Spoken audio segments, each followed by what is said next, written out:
올해도 어김없이 성탄의 계절은 우리에게 돌아왔습니다. 매번 성탄은 기대감을 주고 설레임을 주지만 이번 성탄은 저와 여러분에게 어떤 기대와 설레임이 있는지 궁금하기도 합니다. 거리를 나가보면 이전과는 좀 다르기도 하지만 화려한 불빛과 성탄의 불빛들이 온 거리를 가득하게 밝히고 있습니다. 그리고 그 빛을 바라보면 저도 한편에 마음의 작은 위로와 또 따뜻함을 느끼기도 합니다. 그래서 마음에 소원하기를 저는 교회가 좀 더 성탄의 시절 밝은 빛을 이 지역과 그리고 사회에 비추고 싶은데 현실은 녹록하지 않습니다. 사실 우리 교회 주변을 돌아가보면 성탄목 하나 서 있는 곳을 발견하기가 어렵습니다. 그래서 교회가 좀 더 그 빛을 많이 밝히고 싶은데 상황이 넉넉하지 않아요. 여러 가지 이유가 있겠습니다만 사실 많은 사람들은 불빛을 좋아합니다. 그 빛을 바라보면 위로도 받고 환호도 하지요. 그러나 인간의 마음 속에 또 하나의 이중적인 마음이 있는데 그게 뭐냐면 밝은 빛 속에 자신의 어둠을 감추고 싶은 마음이 있습니다. 그 빛 속에 내가 숨고자 하는 마음이 있어요. 밝고 화려한 것 뒤에 나의 본 모습을 숨기려고 하는 본능이 저와 여러분에겐 있다는 겁니다. 사실 하나님의 역사는 빛의 역사입니다. 그분이 하시고자 하는 목적은 이 세상을 밝게 비추는 것이고 이것이 구원 사역의 본질입니다. 그래서 보십시오. 예수님이 이 땅에 오신 사건을 성경은 이야기하면서 오늘 본문 요한복음 1장 9절에 뭐라고 이야기합니까? 참빛, 곧 세상에서 와서 각 사람에게 뭐하는 비추는 빛이 있었다 그렇게 얘기합니다. 참빛 대신 예수가 세상에 와서 사람들에게 그냥 우아하라고 하는 것이 아니라 그 빛이 해야 될 사명이 뭐냐면 사람에게 그 빛을 비추는 것이라고 말씀해요. 그러면서 예수를 그냥 빛이 아니라 참빛이라 말씀하고 있는 거죠. 아레디노스 포스라는 말입니다. 이 참빛이라는 말은 무슨 말인가? 진실된 빛, 진리가 드러나는 반짝임, 그런 의미를 가지고 있어요. 그러니까 예수는 진실의 빛이고 진리의 빛이며 부족함이 없는 빛이며 모자람이 없는 반짝임이라 성경은 요한복음 1장 9절에서 우리에게 증언하는 것입니다. 그런데 그 빛이 세상에 와서 각 사람에게 뭐 했다고요?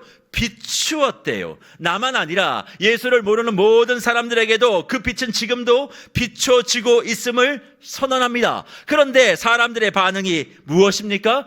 예수를 알지 못하고 영접하지도 않았다 밝힙니다. 거부할 수 없는 진짜 빛, 진리와 진실의 빛이 우리 앞에 떠올라 비추었는데 사람들은 그것을 알지 못하고 받아들이지 못하는 현실을 우리는 살아가고 있다는 거죠. 사실 여기서 말하고 있는 참빛은 우리는 쉽게 예수님이라고 이해하고 넘어가요. 맞아요. 여기서 말하는 참빛은 예수 그리스도를 이야기하는 것이 맞습니다. 하지만 성경을 정확하게 이야기하면 구약의 창세기, 처음 시작이 창세기라면 요한복음의 구원을 받아 우리에게 창조의 역사가 처음 기록된 복음서는 요한복음입니다. 그래서 창세기와 요한복음은 같이 읽어야 되는 거예요. 그러니까 창세기에서 등장하고 있는 그 빛과 요한복음의 그 빛은 동일한 빛이라고 우리는 받아들여야 하는 것이죠. 그러면 요한복음에서 얘기하고 있는 그 예수님은 창세기에 없을까요? 아니요, 있습니다. 어디에 있습니까? 창세기 1장에 창조의 빛이고 질서와 생명의 빛이 누구냐면 바로 구주 예수 그리스도인 것이죠. 그런데 사람들이 이 빛을 알지 못한다라고 얘기합니다. 우리는 그 빛 대신 예수를 알지 못한다 그러면 정보적인 차원과 지식적인 차원으로 예수를 알지 못한다라고 이야기하지만 성경은 그런 이야기가 아니에요. 빛이 비추어졌는데 그 빛을 거부하고 그 빛을 알지 못한다는 것은 창조의 빛과 생명의 질서와 그리고 하나님의 일하심을 거부하는 것으로 이야기한다는 것입니다. 쉽게 설명하면 환영하지 않는다는 거예요. 뭘? 예수를, 참된 예수 그리스도의 빛 되심을, 창조의 질서를, 생명의 역사를 사람들이 환영하지 않고 싫어한다는 것입니다. 즉 지식적으로 예수가 어떤 분인지 몰라서 거부하는 것이 아니라 하나님을 알면 싫은 거예요. 왜? 세상의 질서대로 살면 안 되고 하나님의 질서대로 살아야 되니까. 창조의 질서가 아니라 생명의 질서대로 살아가야 하니까 그게 너무 싫어하여 의지적으로 그 창조와 생명의 세계에 대해서 거부하는 모습이 이 땅의 사람들의 모습이다, 세상의 모습이다, 성경은 우리에게 이야기하는 것입니다. 그래서 하나님을 알지 못하는 많은 세상의 사람들의 여타의 이유가 있지만 본문을 통해서 주님을 의지적으로 거부하는 것 핑계할 수 없다 말하면서 바울을 통해 하나님이 로마 교회를 향해서 한 이야기가 있어요. 그게 뭔 줄 아십니까? 로마서 1장 20절 이하 23절에 이 말씀입니다. 창세로부터 그의 보이지 아니하는 것들, 곧 그의 영원하신 능력과 신성이 그가 만드신 만물에 분명히 보여 알려졌나니 그러므로 그들이 뭐하지 못해요? 핑계하지 못할지니라. 하나님을 알되 하나님을 영화롭게도 아니하며 감사하지도 아니하고 오히려 그 생각이 허망하여지며 미련한 마음이 어두워졌나니 스스로 지혜 있다 하나 어리석게 되어 썩어지지 아니하는 하나님의 영광을 썩어질 사람과 새와 짐승과 기어다니는 동물 모양의 뭐로? 우상으로 바꾸었느니라. 그렇게 말씀합니다. 이 말씀을 우리의 버전으로 다시 풀어보면 하나님의 그 생명과 창조와 진리와 진실의 빛이 이미 다 비추어 알게 되었는데 사람이 스스로 거부하니까 그 빛을 거부하니까 창조 질서를 거부하니까 생명의 역사를 거부하니까 무슨 일이 벌어져요? 생각이 망한단 말이에요. 생각이 망하니까 마음도 미련해진다. 근데 생각은 이미 망했어요. 하는 생각마다 생명의 질서를 받아들이지 않으니까 나오는 건 뭐예요? 다 죽음의 질서인 거예요. 창조의 역사를 받아들여야 되는데 다 파괴의 행위만 하고 있는 거예요. 그 모습을 바라보며 사람들은 나는 참 지혜롭다고 얘기하는데 주님은 뭐라고 보시는 거예요? 너 망했어.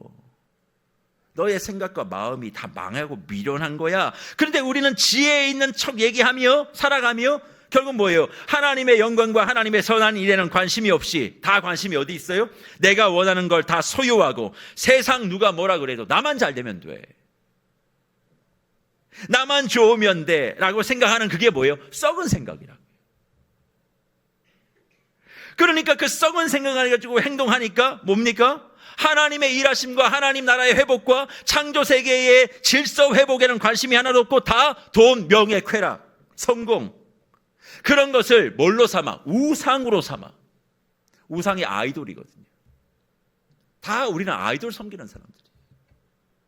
그렇게 하나님과 상관없는 것들을 하나님으로 섬기고 산다는 이 말을 누구에게 하고 있어요? 로마 교회의 성도들에게 하고 있는 거예요. 교회 성도들에게 지금 그 얘기를 하고 있는 거예요. 예수를 모르는 사람들이 아니에요. 예수를 안다고 얘기하지만 참빛 예수 그리스도의 창조의 질서와 생명의 역사를 거부하고 있는 저와 여러분, 이렇게 예배를 드리고 있는 저와 여러분에게 말씀하고 있는 것입니다. 그러니 참빛이 우리에게 임했음에도 그걸 거부하기에 자신만의 빛을 그렇게 밝히기 위해서 우리는 어디에 있습니까? 총성 없는 전쟁터에서 살아가며 그렇게 많은 사상자를 내며 부상을 당해도 거기에서 뭔가를 이루어 보겠다라고 아둥바둥 살고 있는지도 모르겠습니다. 그냥 그 참빛 대신 예수 그리스도를 받아들이면 되는데, 예수를 받아들인다는 말은 뭐예요? 창조의 질서와 생명의 역사를 받아들인다는 이야기입니다. 내가 살아온 상식이 아니에요. 하나님이 만들어 놓은 창조의 질서를 내가 받아들이는 겁니다. 하나님의 섭리를 내가 인정하고 그 섭리를 따라가는 겁니다. 세상의 섭리가 아닙니다. 하나님의 일하심을 바라보며 살아가는 곳에 내 모든 것을 내어 드리면 될 텐데 우리는 그걸 거부합니다. 왜요? 창조의 질서를 받아들이는 순간 나는 희생해야 돼. 내가 죽어 남을 살려야 돼. 이게 싫은 거예요. 남을 죽여 내가 잘 사는 것, 이게 세상의 질서죠. 그러니까 예배의 자리에 나와서도 남이 죽든 말든 관심이 없어요. 내 기도 제목만 응답받으면 돼요.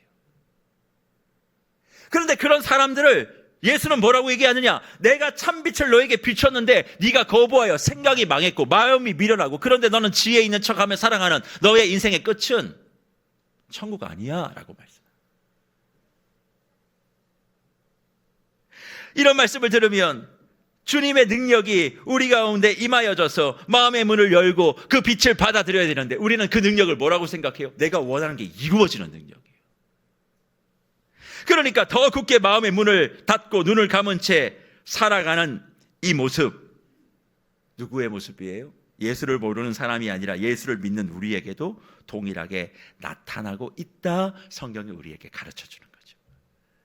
정말 이런 모습이 저와 여러분에게는 없습니까? 만약 있다면 어떤 모습이 우리 무별들의 신앙 안에 구체적으로 있을까요? 기독교 비평가이자 문학가인 C.S. 루이스는 자신의 인생의 최고의 문학 작품이라고 스스로 밝힌 책이 한 권 있는데, 그 책이 1956년작 우리의 얼굴을 찾을 때까지라는 이 소설 속에서 이런 신앙의 고민과 현재 인간의 내면을 구체적으로 우리에게 밝혀주고 있습니다. 우리의 얼굴을 찾을 때까지라는 소설의 주인공은 오루알입니다. 그런데 이 오루알은 어린 시절부터 조롱과 모욕과 험담 속에 자라오는 인생을 경험합니다. 이유가 무엇인가? 다른 게 아니에요. 얼굴이 못생겨서예요. 얼굴이 너무 못생겼어요. 이 소설의 배경이 되는 기원전 가상의 도시 원시국가 글룸이라는 도시를 배경으로 이 소설이 진행되는데, 그 글룸의 왕이 있었습니다. 트롬이라는 왕. 그 트롬이라는 왕의 첫째 딸이 오루알입니다. 그런데 너무 못생겨서 사람들 사이에 가장 손가락질을 받았던 인물로 소설은 기록하고 있습니다. 사실 지금과 같이 못생긴 게 뭐 문제입니까? 성형외과 가면 다 예뻐집니다. 지금은 못생기는 게 흠도 아닙니다. 그냥 성형외과만 가면 됩니다. 그런데 그 당시는 그런 성형 시술이나 수술이 의술이 발달하지 못했으니까, 사실 그리스 문화를 배경으로 이게 지어진 책이거든요. 그러니까 그리스 문화에서는 재건 수술 정도는 이루어졌어요. 그러니까 성형, 미용적 성형이 아니라 외과적인 성형이에요. 미용 수술 말고 그런 정도밖에 없으니까 얼굴이 못생기면 방법이 없었던 거예요. 그래서 오루알은 자신의 삶의 목적이 뭐냐면 못생긴 얼굴을 감추는 거예요. 자신의 인생은 살아갈 때 아침에 눈을 뜨면 눈 감을 때까지 생각이 뭐냐면 내 못생긴 얼굴을 어떻게 하면 드러나지 않게 할까.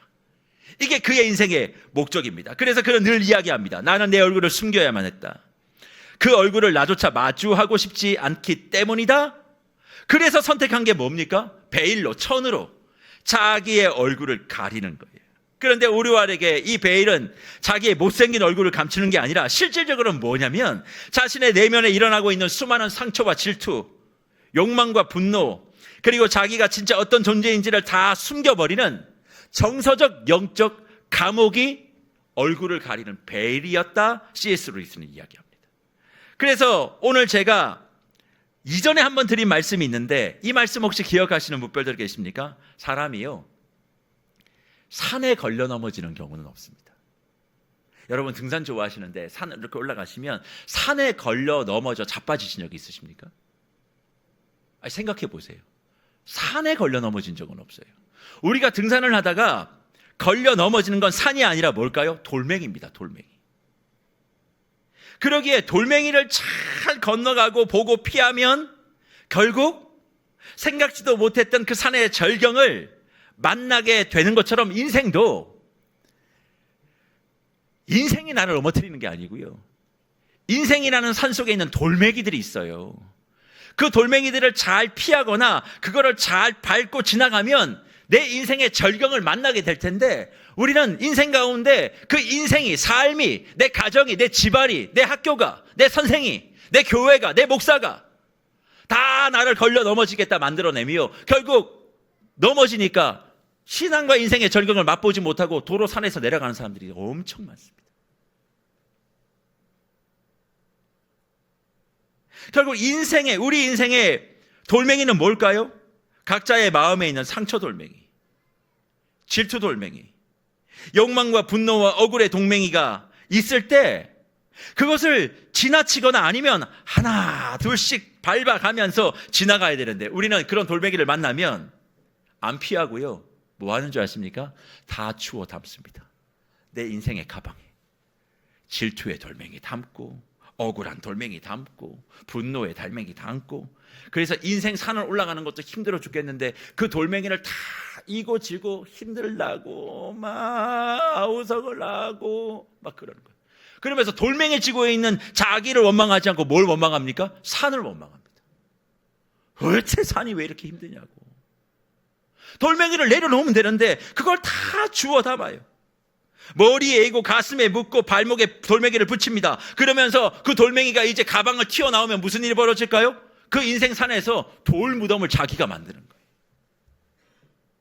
그리고 그 돌무덤 속에 들어가서 문을 딱 닫고 내 인생이 이제 의미가 없다고, 교회도 의미가 없다고, 말씀도 의미가 없다고, 그렇게 이 예배의 자리에 앉아 각자의 돌무덤을 만들고 아우성하고 있는 성도님들 혹시 저와 여러분 아닙니까? 여러분은 어떠십니까?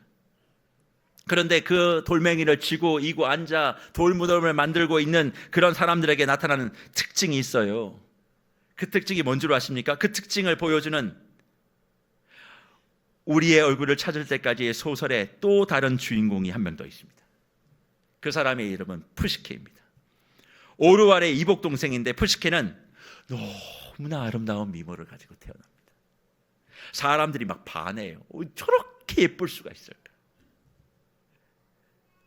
그런데 그 글롬이라는 도시에 흉년이 들어요. 그러니까 어떤 일을 벌이냐면 이렇게 흉년 든 것이 질투하는 신 옹기시 노여워해서 그렇게 생긴 거라고 생각하고 가장 아름다운 사람 푸시케를 제물로 내어놓으면 신의 분노가 해결이 되어져서 흉년이 그칠 거라 생각하고 푸시케를 희생 제물로 드립니다. 근데 오르왈이 동생이잖아요. 그러니까 그 푸시케가 너무 걱정이 돼서 그의 죽음을 확인하려 그 신전이 있는 회색산에 올라갔다가 무엇을 확인하느냐? 푸시케가 산의 신 큐피트의 신부가 되어 행복하게 살아가는 것을 확인합니다. 그리고 오르왈을 만났던 푸시케가 이렇게 오르왈에게 얘기합니다. 언니 두려워하지 말라고. 신은 선하고 나는 그분을 신뢰하고 믿는다고 그렇게 얘기합니다.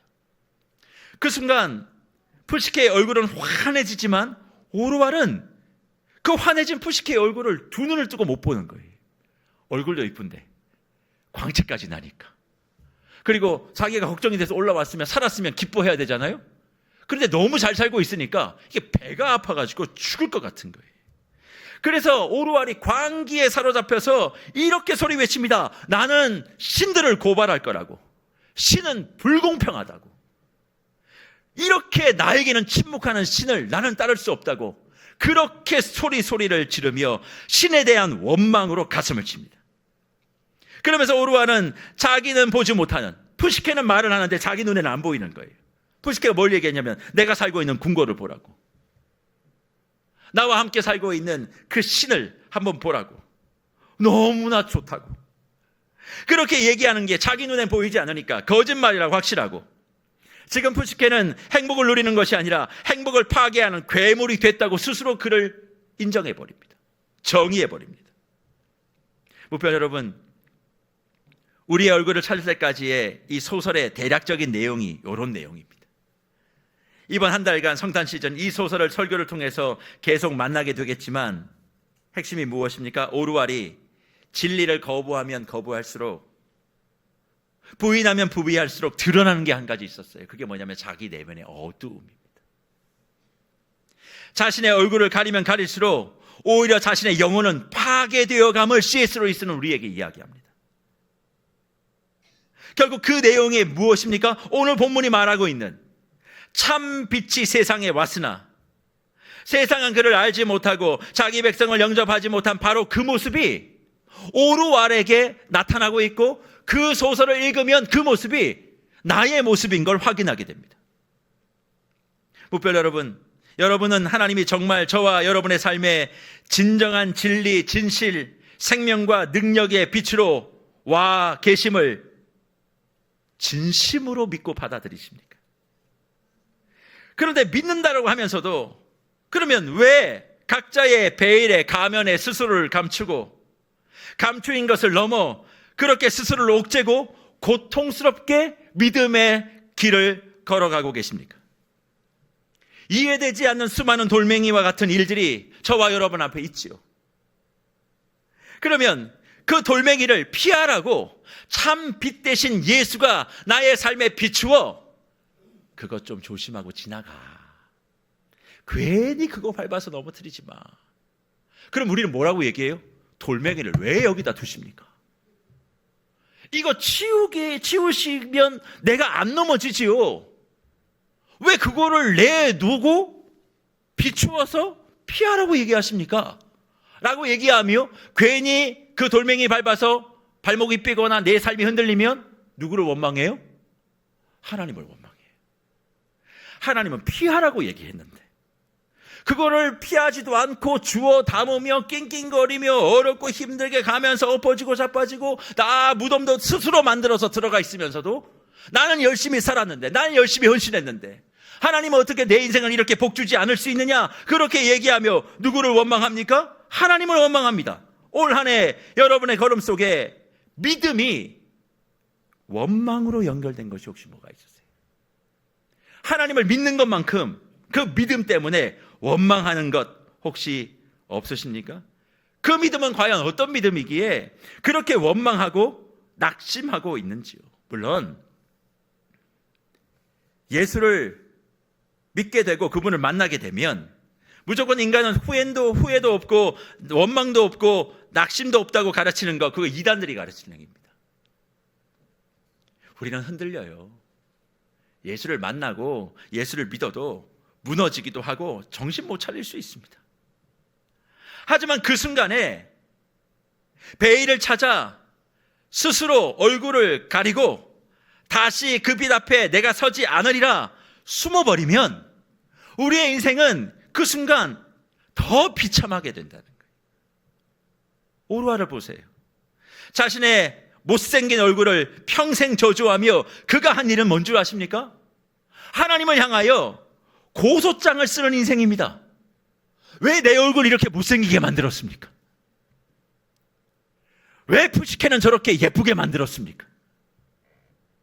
끊임없이 모든 시간 하나님을 향한 고소장을 제출하는 인생이 바로 오르왈이었어요. 그래서 자기 자신의 탈출구로 삼은 것이 뭐냐? 스스로의 존재를 부인해버립니다. 그리고 선언하죠. 나는 더 이상 오르왈이 아니다. 나는 글룸이다. 내 왕국의 이름이 곧 나의 이름이다. 나의 고통과 사랑 그리고 나의 모든 질문들은 모두 여왕의 직문 속에 묻혀버렸다. 그렇게 고백합니다. 자기 자신에 대하여 빛을 비추시고 오르알의 내면을 만져 새롭게 하기를 원하시는 생명의 빛, 창조의 빛, 구원의 질서를 거부하니까 결국 어떻게 반응합니까? 존재를 부인해버리고 직책과 직위로 또 다른 가면을 쓰고 자기의 인생을 살아내려고 하는 그런 모습이 오르왈에게 있는데, 무별 여러분, 이것이 오르왈에게만 있는 모습입니까? 저와 여러분에게도 있는 모습이죠.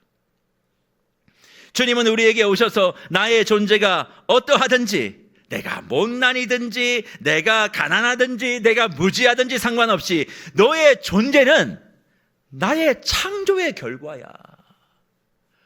너는 나의 걸작이야. 너는 나의 호흡이고 나의 생명임을 말하고 있는데 우리는 그것을 거부하고 나만의 가면과 베일을 스스로 치고 주변과 비교해서 더 예쁘고 더 멋지고 더 부유한 걸 바라보면 막 낙심해. 나에게는 왜 이런 걸 안 주시냐? 그러면서 분노와 원망의 돌멩이들을 스스로 다 짊어지고 하나님이 올라가라고 하는 복된 그 인생의 길에 돌무덤을 스스로 딱 만들어서 나 이제 안 올라가. 하나님도 싫고 교회도 싫고 목사도 싫고 다 싫어. 말씀이 나에게 뭘 주는데 왜 저 사람에게 해결되는 일이 나에게는 해결되지 않는 거야? 라고 이야기하며 그 돌무덤에서 뭘 합니까? 고소장을 쓰는 거예요. 누구를 고소합니까? 하나님을 고소하지. 또 하나님을 고소하려면 나중에 천국 가서 좀 이상할 것 같으니까 하나님은 못하고 교회를 고소하고, 또 교회를 고소하니까 마음이 좀 찔리니까 제일 만만한 늘 목회자들을 고소합니다. 잘 고발장을 쓰는 거예요. 내가 목사 저 때는 내가 진짜 맨날 일주일 내내 창조의 질서와 하나님의 생명의 역사를 받아들이지 못하니까 늘 하는 건 뭐예요? 고소 고발, 원망의 고발장, 불평의 고발장, 짜증의 고소장, 낙심의 고소장, 이런 것만 다 쓰고 있는 것 아니겠습니까? 나의 고통을 외면하고 있는 것 같은 하나님을 매일 원망하고, 매일의 신앙생활이 그 빛 속에 나의 존재로 아름다움을 말하기 위해 그리스도 예수는 참빛으로 내게 늘 다가와 비추어 주시는데, 나는 그런 빛 필요 없다고, 남과 비교했을 때 내가 더 빛나게 만들어줘야 되는 것 아니냐고, 그렇게 한탄하며 고소장을 하나님을 대상으로 쓰시는 신앙생활 올 한 해 혹시 안 하셨습니까? 그래서요, 목표 여러분, 잘 생각하셔야 돼요. 내가 예수를 만나서 구원받아 천국 가신다면서요. 근데요, 내가 예수를 만나 구원을 받아 천국을 간다는 그 확신이 있으신 분들이 왜 이 땅의 삶에는 그렇게 하나님을 향해 고소고발을 남발하십니까?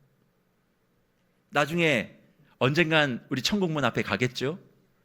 그럼 이제 이 세상에서는 막 내 뜻대로 안 해주신 거, 내 마음대로 안 해주신 거, 기도 응답 안 해주신 거, 남들보다 나 못살게 만든 거, 내 얼굴 못생기게 만든 거, 내 키 작은 거 등등등등 다 해가지고 하나님 탓하고 부모 탓하고 다 만들어서 고소고발을 천국으로 다 보내놨는데, 이제 나는 이제 죽었어요.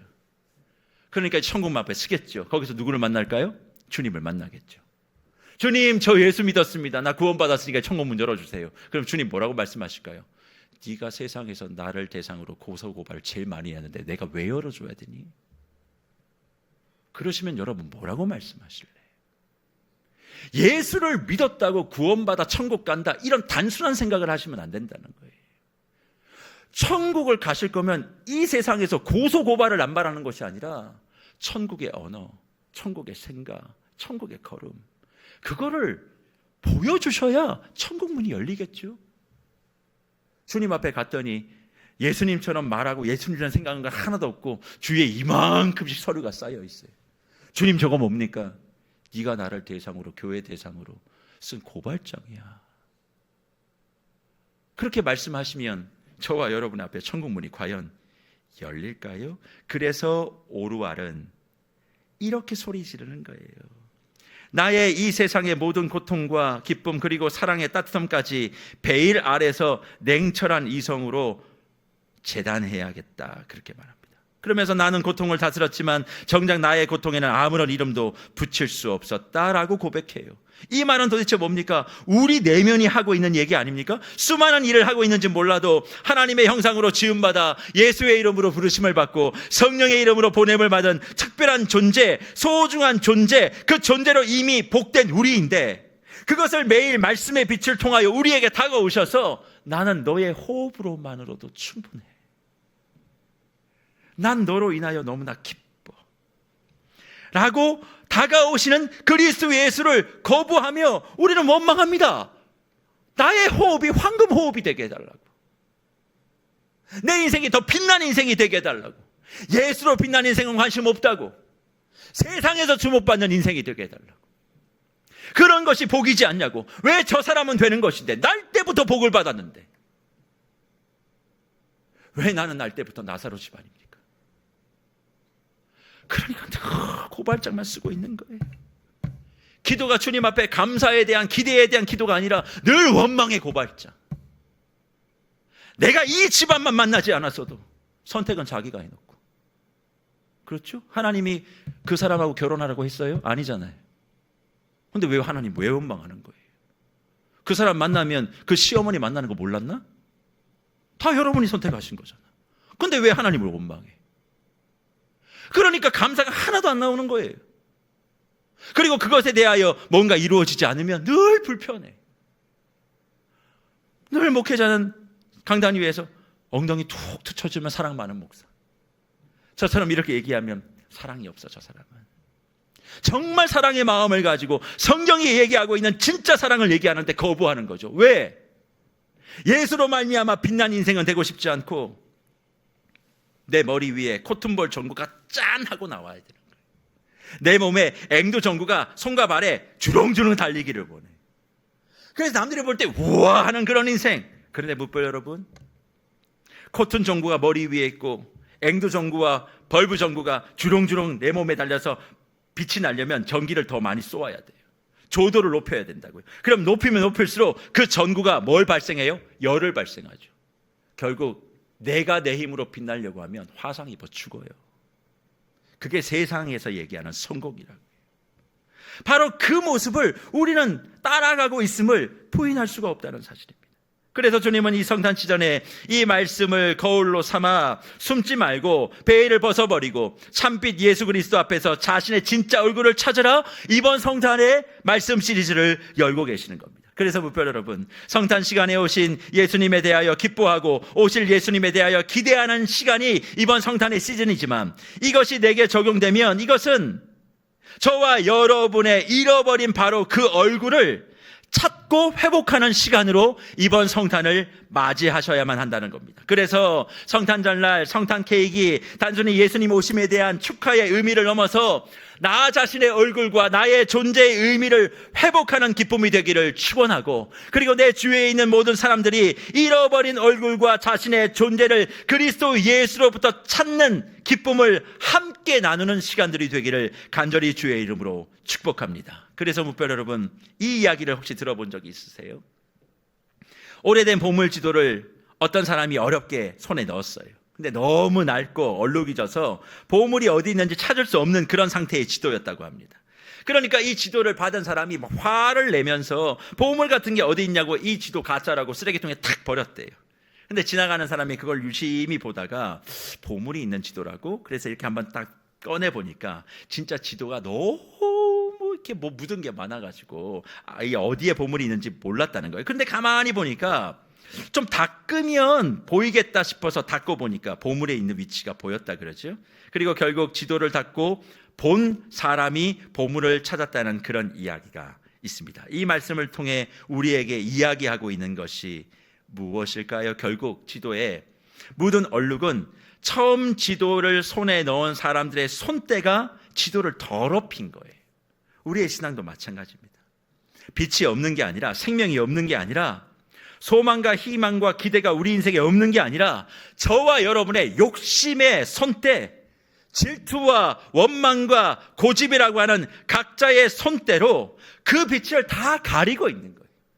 주님께서는 우리의 인생 가운데 진정한 영적인 보물을 찾아갈 수 있는 그리스도 예수를 우리에게 보내주셨는데, 우리는 그것을 각자의 욕심과 원망의 손때로 다 방해하고 있는 것이죠. 정말 주님이 그렇게 우리 안에서 우리 하나님의 사랑을 확증하고 증명하고자 하는 그 마음을 표현하기 위하여 성육신하여 우리에게 오신 것 아닙니까? 근데 그냥 오셨어요? 아닙니다. 창조의 빛, 회복의 빛, 구원의 빛, 생명의 빛을, 사랑의 빛을 들고 우리에게 오셨어요. 그러면 그 빛이 우리에게 임하여 능력이 나타나기 위해선 성경은 고도의 수행을 하라고 명령하지 않습니다.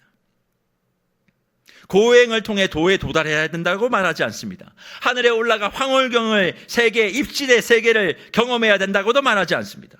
참 빛이시고 진리이신 예수가 우리에게 오셨음을 거부하지 않고 나는 그 빛으로 충만하게 충분히 빛나고 있음을 인정하는 일이 뭐예요? 내가 숨겨왔던, 내 자신을 숨겨왔던 그 베일과 가면을 던져버리고 그리스도 예수가 나의 삶의 모든 것입니다 라고 진심으로 고백하라는 시간이 바로 12월 한 달 성탄의 시간입니다. 그런 차원에서 저는 우리 묵별들에게 도전하고 싶습니다. 힘들고 어렵고 답답한 일들이 가득한 올 한 해 2025년, 이 성탄은 여러분에게 어떤 의미가 될까요? 내게 기쁨과 좋은 일이 없기에 이 성탄이 쓸쓸하다고, 또 손익을 계산해 보니까 작년보다 더 좋지 못하다고 하는 그런 각자의 결산표를 받을 때 처지는 어깨에 드릴 수 있겠죠. 하지만 이렇게 생각하셔야만 합니다. 오늘 본문은 우리에게 말해요. 성탄의 시간은 우리의 잃어버린 진짜 얼굴을 찾는 시간이다. 어쩌면 우리의 얼굴에 베일을 쓰고 있으면서 주님을 만나려고 하고 주님의 은혜를 구하려고 하고 있으니 그게 와닿지 않는 것은 아닐까요? 주님이 없는 게 아니라 내가 가면을 쓰고 주님 앞에 나가니까 주님을 못 보고 있는 것 아닐까? 우리의 얼굴을 찾아야 거기서 참빛으로 오시는 주님을 만날 수 있음을 기억하고, 저는 이번 성탄에 올 한 해 저와 여러분의 진짜 얼굴, 그 얼굴을 가리고 있는 가면과 베일을 벗어 던져 참빛 되신 주님을 만나는 복을 누리시기를 간절히 축복합니다. 그리고 그 참빛 되신 예수를 진짜 만나게 되어지면 지금까지 나의 존재에 대한 확고하고 명확한 인정, 흔들림이 없는 존재에 대한 넘치는 기쁨, 누구와 비교하여 질투하고 열등에 넘어지지 않는 그 모습으로 회귀되어지는 줄 믿습니다. 이게 창조 질서의 회복이에요. 여러분, 남과 비교하지 마세요. 왜 비교하십니까? 이게 창조 질서가 아니라 세상의 질서가 내 안에 들어와 있기 때문에 그래요. 그 사람은 참빛 대신 예수를 만난 적이 없습니다. 존재로서 나를 소중하게 여기시는 하나님의 사랑을 받아본 적이 없는 거예요. 그러니까 뭘 자꾸 또 하면, 조건을 자꾸 붙이잖아요. 뭘 하면 하나님이 들어주실까? 뭘 하면 이루어 주실까? 그럴 거면 교회 오지 마시라니까요. 다른 곳 가시면 돼요. 우리는 나의 존재만으로, 근데 그 존재는 어떤 존재예요? 창조하셨던 그 존재입니다. 창조하셨던 그 존재가 어떤 존재예요? 하나님의 형상을 따라 지음받은 저와 여러분이에요. 그것이 확고하면 지금의 모든 삶이 고발장을 쓰는 시간이 아니라 감사의 일기를 쓰는 인생이죠. 그것을 회복하는 시간이 이번 성탄 시즌이 되셔야 될 줄 믿습니다. 이게 되지 않고 예수를 믿는다고 하니까 여러분, 저와 여러분이 이게 되지 않고 예수를 믿는다고 하니까 뭐에 자꾸 중점을 주는 줄 아세요? 구원은 받았다고 믿고 싶지만 자기 얼굴에 만족이 안 되는 거예요. 여러분의 인생에 만족이 안 된다고요. 만족이 안 되니까 원망하고 억울하죠. 그러니까 하나님을 대상으로 고발장만 접수하고 있어요. 여기가 천국으로 고발장 접수하라고 하나님 교회 세운 것 아닙니다. 여러분의 믿음이 과연 여러분의 삶에 어떤 의미가 있는 거예요? 참빛으로 오신 예수님이 여러분의 삶에 진짜 하고 싶은 그 일이 무엇인 줄 알고 행동하게 되는데 그 일이 뭔 줄 아십니까? 다른 거 아닙니다. 여러분의 입과 말과 행동과 눈빛과 마음에 베일을 벗어 던지고 참빛으로 오신 주님 앞에 맹목적인 믿음을 하라고 성경이 가르치지 않아요. 그런 거 하지 마세요. 여러분, 대단한 일 안 해도 괜찮아요. 정말 주님이 참빛으로 오셔서 저와 여러분에게 원하는 것, 그게 뭔 줄 아십니까? 예수님과 나 사이에 라포가 형성되기를 원한다고. 라포. 이 라포가 또 뭔지 궁금하시죠? 라포가 뭐냐면 두 사람 사이의 긍정적인 감정 교류로 서로가 호감을 느끼고 신뢰하며 이해가 증진되는 상태, 무슨 이야기를 하더라도 털어놓고 말할 수 있는 상태, 그리고 그 말을 듣고 충분히 이해가 되는 그런 상태를 의미하는 상담학의 핵심 개념이 라포입니다. 즉 신뢰, 공감, 존중, 관심, 이것이 필수 요소인데 무별 여러분, 저는 묻고 싶은 거죠. 여러분이 정말 예수를 믿고 있다면 예수님과 여러분 사이에 이런 라포가 있으십니까? 라포가 있으세요? 정말 예수님 앞에 존중하고 그리고 그분의 말을 듣고 충분히 이해하고 그분을 받아들이고 있냐고요. 주님은 그렇게 성육신하시고 십자가 사랑으로 그리고 지금도 참빛으로 우리의 마음과 삶에 다가오시는데 우리는 주님을 신뢰하지 않고 세상을 더 바라보고 주님과 공감을 이루지 못하고 내 주장만 하며 주님은 존중하지 않으면서 나는 존중받아야 된다고 그렇게 주님 앞에 억지 부리고 주님의 관심과 전혀 상관이 없는 나의 관심만 교회 앞에 나와 예배의 자리에 나와 기도의 자리에 나와 말하고 있지 않나요? 그러면서 뭐 하나 틀어지면 이해가 안 된다고 원망하고 주님 이럴 수 있냐고. 이번 성탄 시간도 그렇게 시작하고 있는 건 아닌지 우리 묵별들에게 물어보고 싶습니다. 그렇잖아요. 예수님을 존중하지 않으면서 왜 여러분은 존중받아야 된다고 생각하세요? 예수님은 사랑이시니까요. 목회자인 저를 존중하지 않으면서 왜 여러분은 존중받아야 된다고 생각하십니까? 목사는 사랑해야 되니까요? 아니요, 저 목사 아니고 사람입니다. 착각하지 마세요. 그 직을 감당하고 있을 뿐이 저도 사람이에요. 서로 존중해야 존중받을 수 있는 거예요. 하나님을 존중한다는 게 뭡니까? 그분 앞에 뭔가를 다 갖다 바치는 거 아닙니다. 그분의 말씀대로 살려고 하는 거예요. 세상의 상식이 아니라 하나님의 말씀을 우선에 두고 살아가는 게 하나님을 존중하는 겁니다.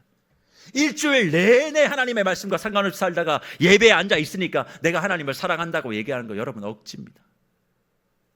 일주일 동안 여러분의 삶의 말씀이 정말 최우선이었습니까? 그래야 하나님을 존중하고 그 하나님을 존중하는 자녀를 주님은 사랑할 수밖에 없는 거죠. 그러면 어떻게 주님을 존중하고 주님을 사랑하며 주님 앞에서 그런 라포를 형성할 수 있을까요? 두 가지가 필요합니다. 라포 형성의 중요한 두 가지. 첫째는 눈 맞춤입니다. 눈을 맞추면요, 말하지 않아도 대화가 돼요. 상대와 눈을 못 맞추는 사람은 그건 라포 형성이 안 돼 있는 겁니다. 주님과 딱 눈을 맞춰요. 사랑하면 눈을 맞춥니다. 그러면 눈을 맞추고 난 다음에 두 번째 나타나는 현상이 있어요. 그게 뭐냐면 미러링 혹은 페이싱이라고 하는데, 눈을 딱 맞추면 서로의 진실한 마음이 오고 가게 돼요. 그러면 서로의 자세, 말투, 호흡, 속도를 미묘하게 따라가는 그런 모습이 보인다는 거예요. 그래서 사랑하면 닮아요. 여러분이 정말 하나님을 사랑하잖아요? 그럼 여러분 하나님 닮아야 돼요. 여러분 예수를 사랑하잖아요? 그럼 예수를 닮아야 돼요. 예수님이 그렇게 말하겠어요? 예수님이 그렇게 전화하겠어요? 예수님이 그렇게 행동하겠어요? 왜 그게 안 돼요? 내가 믿음을 갖고 있는데 열심히 새벽기도 끝나고 난 다음에 밖에 가서 왜 욕해요? 주님과 라포 형성이 안 돼 있는 거예요. 그건 그냥 종교인이에요. 주님과 기도 시간에 눈을 맞춰서 기도하면 그 예수를 닮아가고 싶은 거죠. 그러니 예수를 믿어 구원을 받아 천국 가는 게 목적이 아니라 진짜 목적은 뭐예요? 내가 작은 예수가 되는 거예요. 어디서? 가정에서요. 예수님과 눈을 맞추고 있는데 남편에게 그렇게 얘기할 수 있어요? 자녀들에게 그렇게 얘기할 수 있어요? 부모 형제에게 그렇게 말할 수 있어요? 못해요. 사랑하면 닮는데. 근데 그게 안 되니까 내가 원하는 것만 요구하고 있는 거, 그거 신상에 얘기하고 있는 로마서의 우상성 믿는 거랑 뭐가 달라요? 그러니 이번 성탄 시즌에 주님은 우리에게 말씀하고 있는 겁니다. 너와 나 사이에 라포가, 영적인 라포가 형성되기 원한다. 가면을 벗어라. 너를 숨기고 있는 천을, 베일을 다 풀어내라. 그리고 나하고 눈을 맞추자. 내가 너에게 얘기하는 그것, 네가 나에게 말하는 그것. 그러면서 그리스도 예수를 닮아가는 이번 성탄 시즌 되셔야 되지 않겠습니까? 그래서 저는 이번 성탄이 진짜 여러분의 얼굴을 찾기를 바라요. 그래서 말씀을 마무리하며 우리가 얼굴을 찾기까지라고 하는 소설의 주인공 오루알이 마지막에 이 모든 과정을 지나가며 깨달은 것 한 가지를 나누려고 합니다. 그가 뭐라고 얘기하느냐? 나는 오직 진실 앞에서만 얼굴을 가릴 수 없다는 것을 배웠다. 그렇게 얘기합니다. 진실 앞에서 나는 얼굴을 가릴 수 없다는 걸 배웠다. 참 빛 앞에 베일을 벗는 성탄 시즌 되시고 이번 한 달 동안 부탁드립니다. 예수님과 눈 맞춤을 꼭 하세요. 그리고 예수님과 눈 맞춤 하는 것만큼 여러분의 삶이 모방되어져 가기를 원합니다. 사람을 만날 때마다, 누구를 대할 때마다 난 예수처럼 대하고 있는가, 그런 마음으로 이번 성탄 감추고 잃어버린 저와 여러분의 얼굴을 다 찾아 회복하시는 우리 세계로교회 모든 무별 되시기를 주의 이름으로 축복합니다.